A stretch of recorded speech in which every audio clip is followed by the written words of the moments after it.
In discussing the breast augmentation procedure, one of the things that we should discuss is complication rates. Complications can occur from any surgical procedure, and breast augmentation is no exception.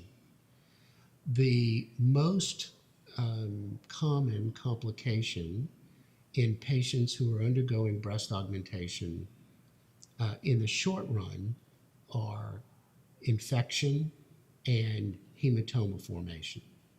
For this reason, it is extraordinarily important that patients refrain from taking aspirin, Advil, Aleve, Motrin, or any of the other nonsteroidal anti-inflammatory medications which affect platelet function and therefore bleeding for at least 2 weeks before the operative procedure occurs and for 4 weeks after the operative procedure occurs.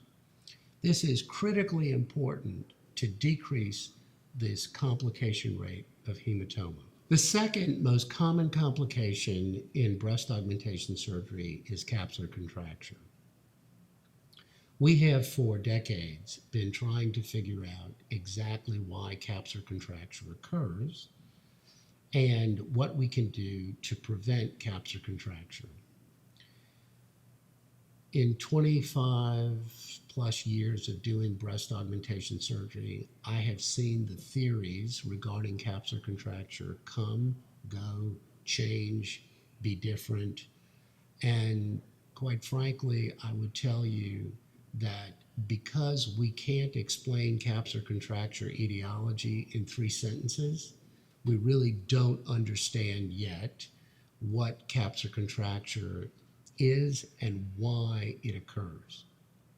What we do know from practical experience is the incidence of capsular contracture, and we know how to do certain things which decreases the chance that a woman will get a capsular contracture.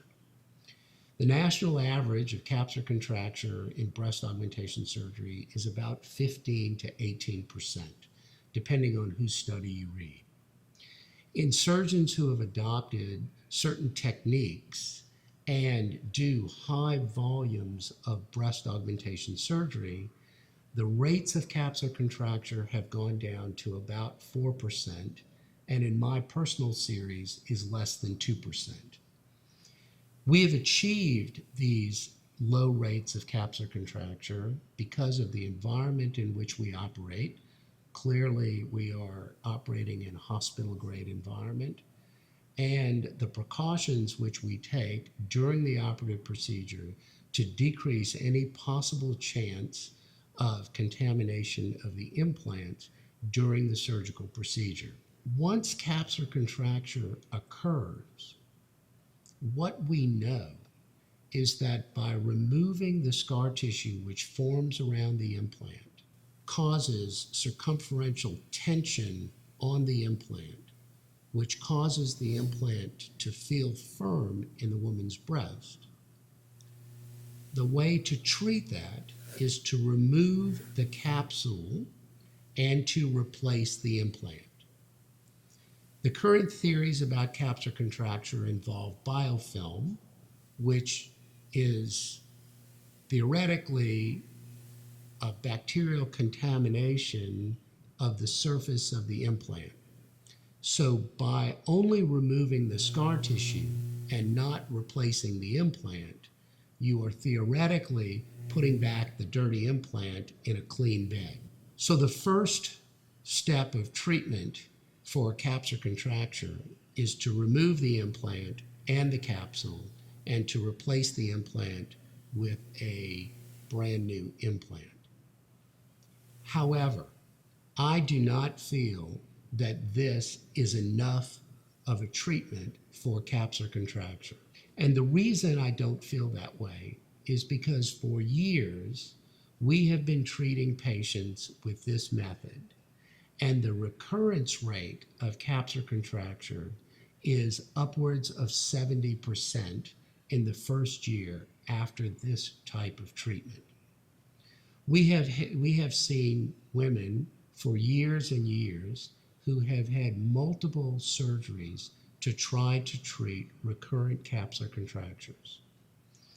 About 7 years ago, a product came on the market by the name of Stratus. Stratus is pigskin, which is specially created and grown and then treated in a proprietary method to remove the chemical ingredients which would cause a rejection reaction when put into human beings. Stratus is now proven extremely effective in treating capsular contracture, to the point that a patient with capsular contracture who is treated with a capsulectomy, removing the capsule, putting in a new implant, and covering that implant with Stratus, has less than a 1% chance of getting a recurrence of the capsular contracture, which is better than the primary incidence of capsular contracture in the most experienced surgeon's hands in the country.